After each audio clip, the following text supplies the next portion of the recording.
Como nós devemos nos fortalecer diante das tentações? Olá pessoal, meu nome é Júnior Rodrigues. Hoje aqui estou para falar com vocês sobre o que está lá no capítulo 10, 1 Coríntios, e vamos tratar aqui sobre um tema muito importante. Paulo aqui está conversando sobre diversos assuntos, falando sobre a idolatria e principalmente focando na questão da tentação que os cristãos eles possam enfrentar. Aqui então Paulo nos mostra que a partir do momento em que a gente está cada vez mais conectados com Cristo, temos a tendência de cairmos menos em tentação. Isso não significa que estamos livres dela, mas que o próprio Senhor ele vai nos prover todo o escape, toda a força, tudo aquilo que é necessário para que a gente possa então escapar das tentações. Então lá a partir do versículo 7, Paulo fala assim: não sejam idólatras, como alguns deles foram, conforme está escrito. O povo assentou-se para comer e beber e levantou-se para se divertir.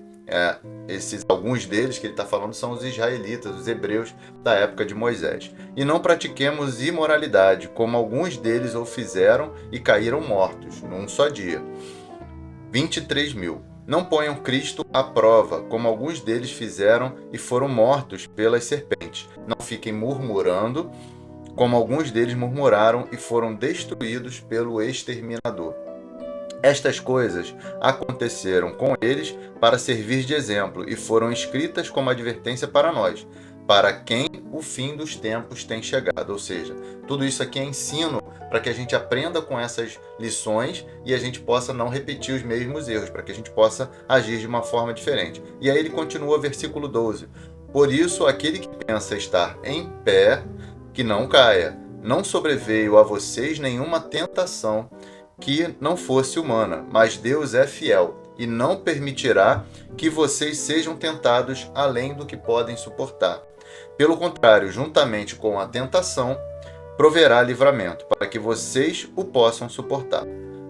E aí, aqui Paulo está então refletindo o seguinte, que a gente vai ser tentado, porque na verdade tudo aquilo que acontece conosco é com a vontade ou de acordo com a permissão de Deus. Mas a partir do momento que isso acontece com a gente, ele também nos fornece o escape, nos fornece o livramento daquela tentação. Como que é o livramento? A partir daquilo que está na palavra de Deus, através do jejum, da oração, de estarmos em um relacionamento cada vez mais forte com Cristo, que estejamos firmados na rocha que é Jesus. Então isso vai fazer com que a gente resista à tentação, da mesma maneira que Jesus resistiu à tentação lá no deserto, baseado na palavra. E aí então continua no versículo 18: considerem o Israel segundo a carne. Não é verdade que aqueles que se alimentam dos sacrifícios são participantes do altar? O que quero dizer com isso? Que o que é sacrificado ao ídolo é alguma coisa? Ou que o próprio ídolo tem algum valor? Não. Digo que as coisas que eles sacrificam são sacrificadas a demônios e não a Deus. E eu não quero que vocês estejam em comunhão com demônios. Vocês não podem beber do cálice do Senhor e do cálice dos demônios. Não podem ser participantes da mesa do Senhor e da mesa dos demônios. Ou provocaremos ciúmes no Senhor? No Senhor, somos por acaso mais fortes do que Ele?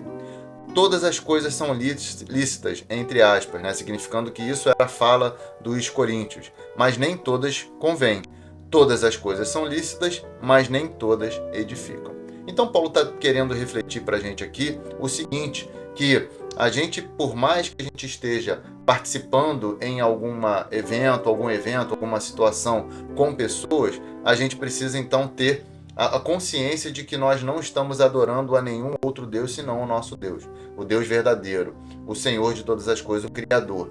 E então, a partir do momento que a gente tem a comunhão com outras pessoas, em outras mesas, em outros lugares, a gente precisa ter a consciência que aquilo ali não significa nada pra gente. E que aquilo ali não vai interferir na nossa forma de adorar o Senhor. E que se a gente souber que aquilo ali faz parte de um sacrifício, que aquilo ali faz parte de um ritual que esteja acontecendo, a gente precisa então ter a consciência de que aquilo ali não é um sacrifício, uma adoração a um outro Deus qualquer, mas sim que nós adoramos somente a um único Deus, o Deus verdadeiro, e que isso então deve refletir na nossa atitude para que a gente não se misture em situações que possam colocar a gente numa situação que possa duvidar ou fazer com que outros duvidem da nossa fé, daquilo que a gente acredita, da forma que a gente acredita. E aí então Paulo conclui lá no versículo 31 falando o seguinte: portanto, se vocês comem, ou bebem, ou fazem qualquer outra coisa, façam tudo para a glória de Deus. Então, tudo aquilo que a gente fizer, por mais que de repente nós estejamos numa situação com outras pessoas,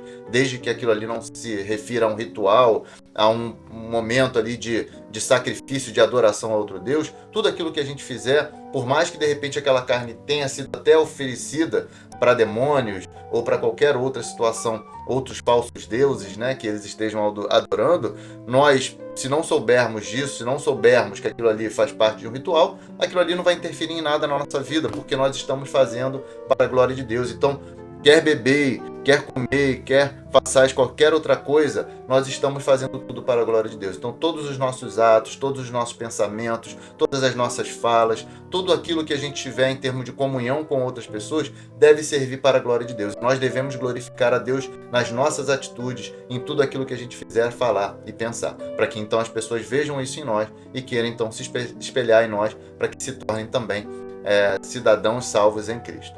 Que você fique então com essa palavra hoje. Se você curtiu, gostou, então compartilhe com alguém, mande essa mensagem para alguém que precisa ouvir isso e que você tenha então uma segunda com sabedoria. Até a próxima, um grande abraço.